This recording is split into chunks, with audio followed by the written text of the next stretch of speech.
네, 오늘 함께 말씀 봅니다. 에베소서 5장 18절. 술 취하지 말라. 이는 방탕한 것이니 오직 성령의 충만함을 받으라.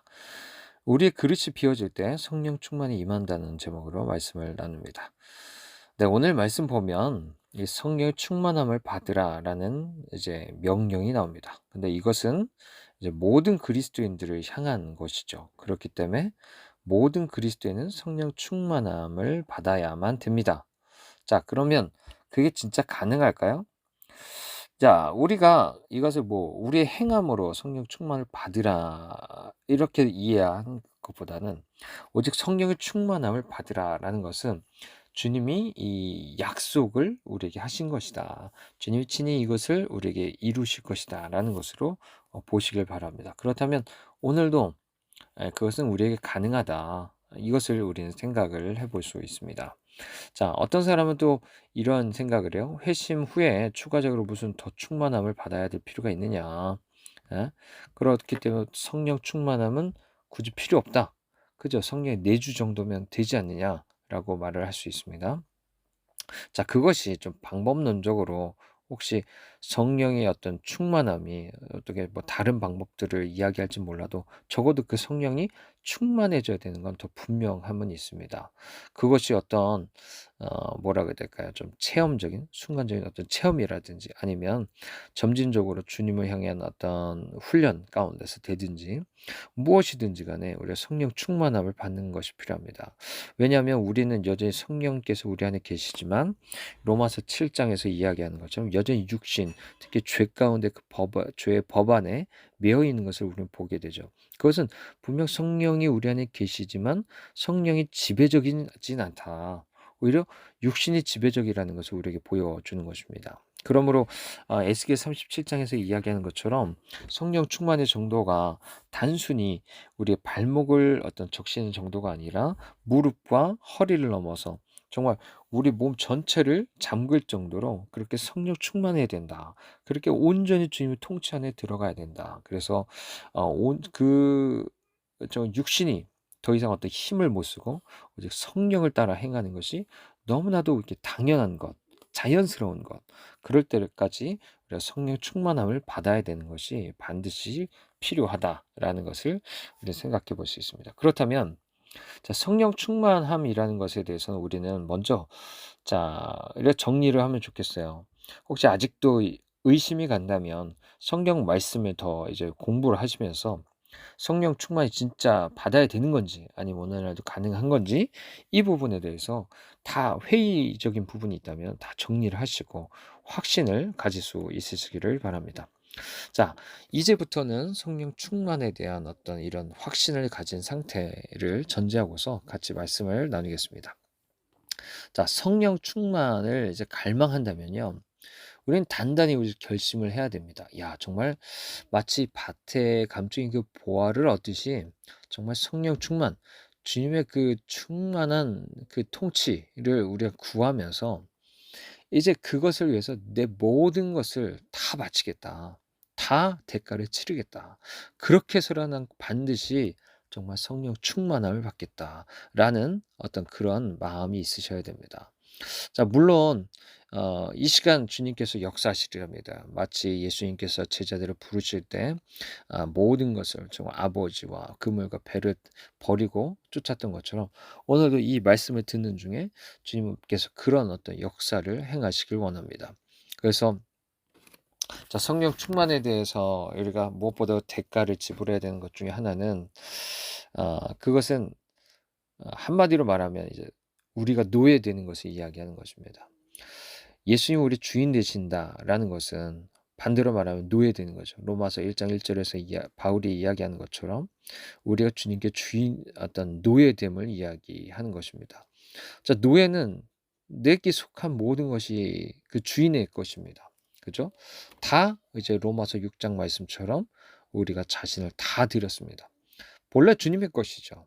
근데 주님께서 우리에게 허락하셨던 것들, 또 주님의 우리를 통해서 행하셨던 것들, 그것들 다 주님께 돌려드리면서 온전히 주님께 노예된 자로서 우리 자신을 드려야 되는 것을 우리는 고백하게 됩니다. 그때 비로소 주님의 주인 되심이 온전히 확정되고 하나님 앞에서 우리가 그 통치하심을 누려갈 수 있다라는 것을 우리는 생각을 해야 됩니다. 주님은 이미 우리의 주인 되어 주십니다. 그러면 우리를 주님의 형상이 닮도록 우리의 혼과 육을 온전히 그 가운데 주님의 나라가 이루어지기까지 우리 끊임없이 우리를 훈련하고 징계하실 텐데, 자, 그 모든 것에 대해서 내어 맡긴다는 것도 생각을 하셔야 돼요.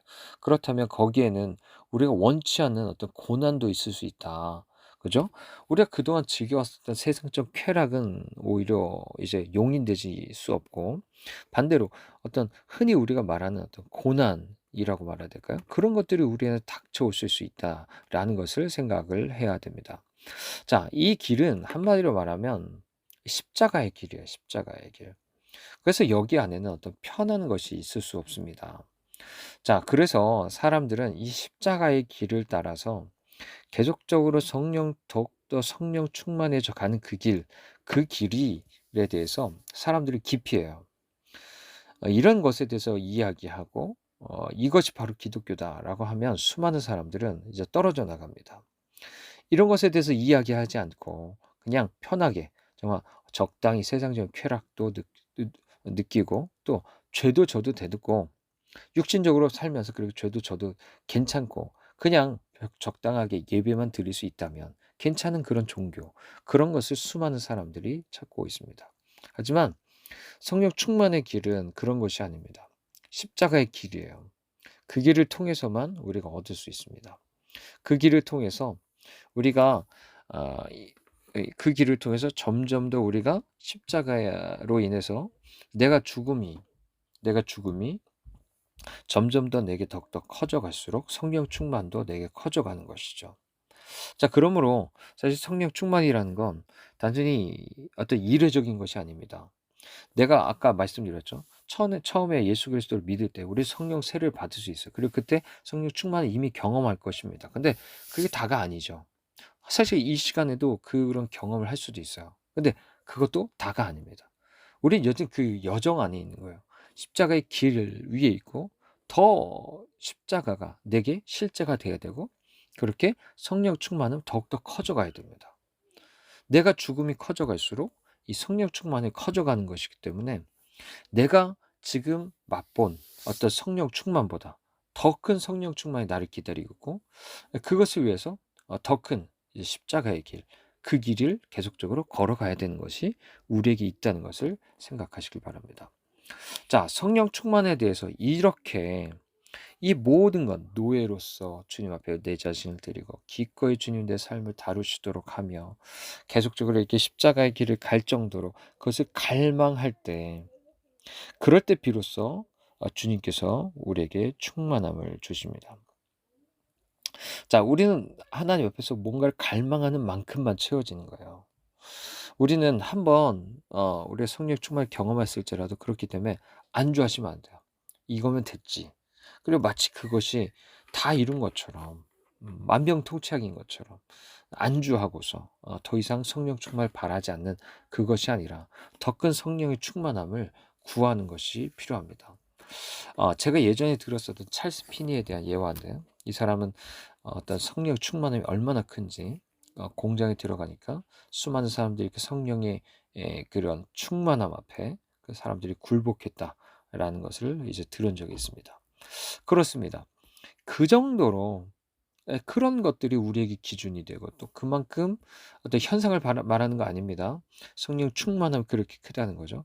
그것을 이 기준이 되어서 점점 더 큰 성령 충만함을 갈망해 나가는 것, 이것이 얼마나 우리에게 필요한가 우리는 생각해야 됩니다. 우리가 잘 아시는 정말 성령 충만한 사람들의 삶을 우리가 혹시나 전기를 통해서 돌아보면 그 사람들 삶 속에 다 고난이 있었어요. 십자가의 길이 있었습니다. 그런 것이 있었기 때문에 성령 충만하고 정말 영적인 거인이 될 수 있었다라는 겁니다. 우리도 그래요. 마찬가지예요.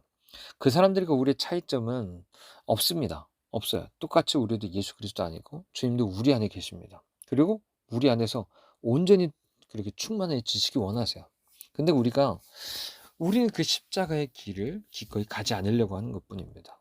그 길이 물론 십자가에 어떤 누구도 그걸 즐겨 하진 않습니다.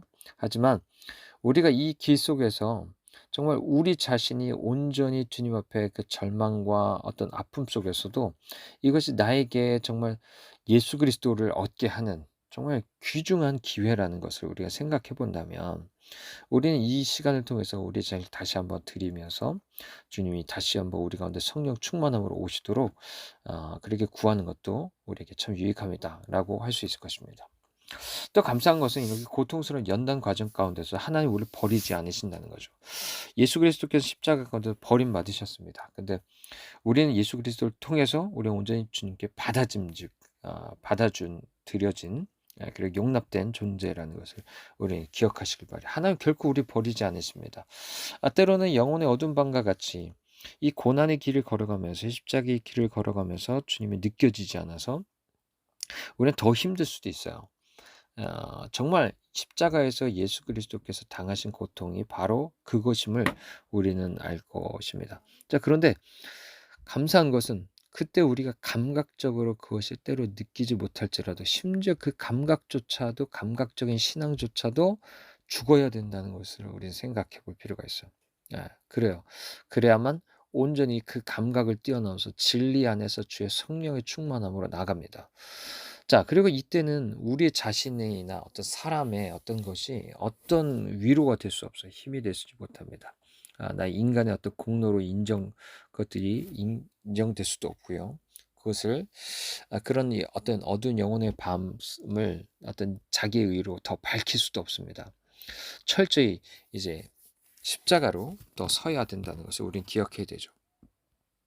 자, 이렇게 해서 우리가 십자가의 길을 다 통과하고 날 때 비로소 성령 충만함이 우리에게도 오게 됩니다. 자, 주님은 분명히 인격체십니다. 그렇기 때문에 우리 기억할 것이 있어요. 주님은 인격체이기 때문에 인격적으로 우리가 주님을 원하실 때 오십니다. 갈망해야만 오시는 거예요. 근데 우리가 그분을 그렇게 갈망하지 않아요. 그렇기 때문에 십자가의 길이 중요합니다. 십자가의 길을 통해서 우리 자신이 죽고 우리가 자신이 철저히 주님 아니면 안 된다는 것을 항복하면서 주님을 갈망하게 될 때 그렇게 성령의 충만함이 우리에게 온다라는 것을 우리 기억하길 바랍니다. 그렇게 해서 우리는 하나님 앞에서 이제 성령 충만한 삶을 살게 되는 거죠. 자, 이게 바로 참된 그리스도인의 삶이에요. 물고기가 물 안에서 살아야만 하는 것처럼 우리도 성령 안에서 그 말씀 안에서만 살아야 참된 그리스도인의 삶을 살 수 있게 되는 것입니다. 자, 성령님께서는 우리가 오늘도 충만함을 우리 받아야 된다는 것을 생각해 봤는데요. 좀 말씀을 정리하겠습니다. 자, 오늘 말씀처럼 우리 모든 성령 충만을 받아야 되고 또 받을 수 있는 줄 믿습니다. 다만 그것을 위해서는 어제 말씀과 또 연결해서 생각해 보면 우리가 예수 그리스도의 주인 되심, 또 그분 앞에 철저히 우리가 노예됨, 그것을 위해서 실제적으로 그것이 내게 이루어지도록 정말 계속적으로 십자가의 길을 걸어가는 것, 내 삶에 고난이 있는 것들, 그것이 우리 안에 있어야 된다. 그러므로 그렇게 되면서 점점 더 주님의 충만함을 구할수록 주님의 충만함이 내게 오게 된다는 것을 우리는 생각을 해볼 수 있습니다. 그럴 때 우리도 똑같이 사도 바울이나 찰스 피니 같이 정말 성령 충만한 사람, 그런 사람이 될 수 있는 줄 믿습니다. 네, 기도하겠습니다.